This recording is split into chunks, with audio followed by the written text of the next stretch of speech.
Do I think you have to make that sacrifice? I don't think so. These days there are a lot of like super healthy takeout options, but for me, when I was in my 20s, it just wasn't really a priority. It wasn't really something I thought about. If I had my time again, I would still do takeouts, but I would find a way to really optimize the health side of the takeout, so I wasn't living off of like kebab rolls and you know, that kind of stuff. Habit number 6 that I developed, which was slightly unhealthy, is being okay with wasting money. So if, for example, I wanted to buy something like a tech purchase or something for work or something for the studio or like whatever, instead of spending ages doing the research to figure out like what's the best thing that I would want to buy, if it was below a certain price point, I would just order the thing without thinking about it. Then I would forget about it. Then it would arrive in the post, and then I would try it out to see if it actually fulfilled the needs that I wanted it to fulfill. Now, quite a lot of the time, I would say maybe 80% of the time, the answer was no, and I didn't end up continuing to use the thing.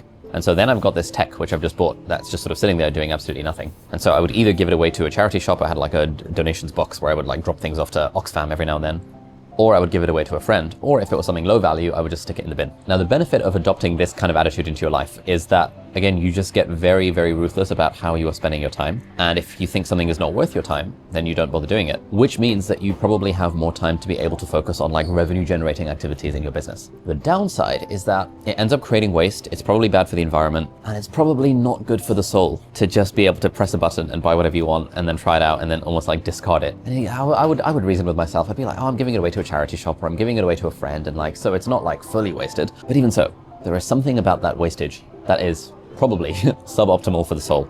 And so that was like the cost I paid for having this attitude of being okay with waste. It's something my wife and I clash about to this day. She's very anti-waste.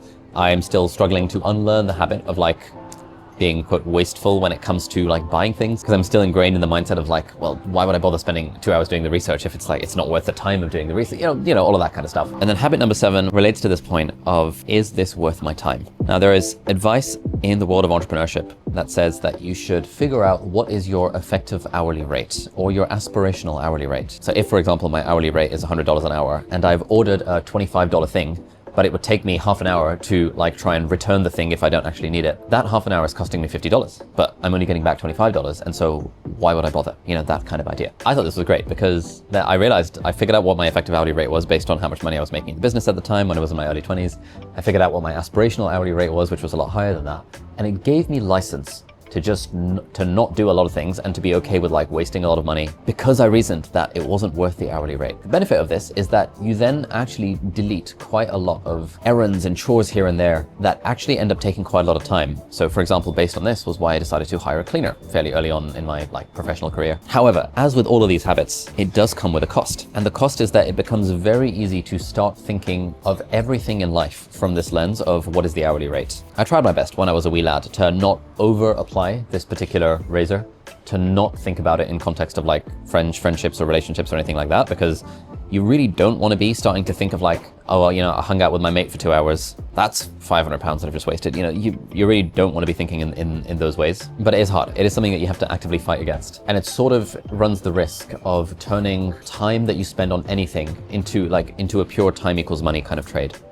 And then when you start running this calculation, you're like, is it really worth me, I don't know, reading a book for half an hour because like, you know, that's 250 quid. Is it really worth me driving all the way to see a friend because make the driving time? So can I be productive in that driving time? Or do I really want to go? It's kind of far away. I could be working on the business instead to earn more money. And so even this is, I think, a good habit, and I certainly wouldn't change it if I had my time again. Like with all these habits, it can be a double-edged sword that's worth keeping in mind if you're going to start adopting that kind of philosophy into your life. Now, ultimately for me, all of the habits that I've talked about here actually did end up serving me. They allowed me to build a business while I was in med school, and then later build a business, grow my YouTube channel while I was working full-time as a doctor. And all of that has allowed me to become financially free and be able to kind of do what I want and live a life that I love. So I don't regret any of that. However, one thing that I've realized is that these sorts of habits, I think, are useful for a season, but they're not very useful when you apply them to your whole life. And the habits that help you get rich seem to conflict, from what I've learned, with the habits that actually lead to a happy, fulfilled, and peaceful life. It's very useful to constantly value your time and never do anything that's beneath your hourly rate.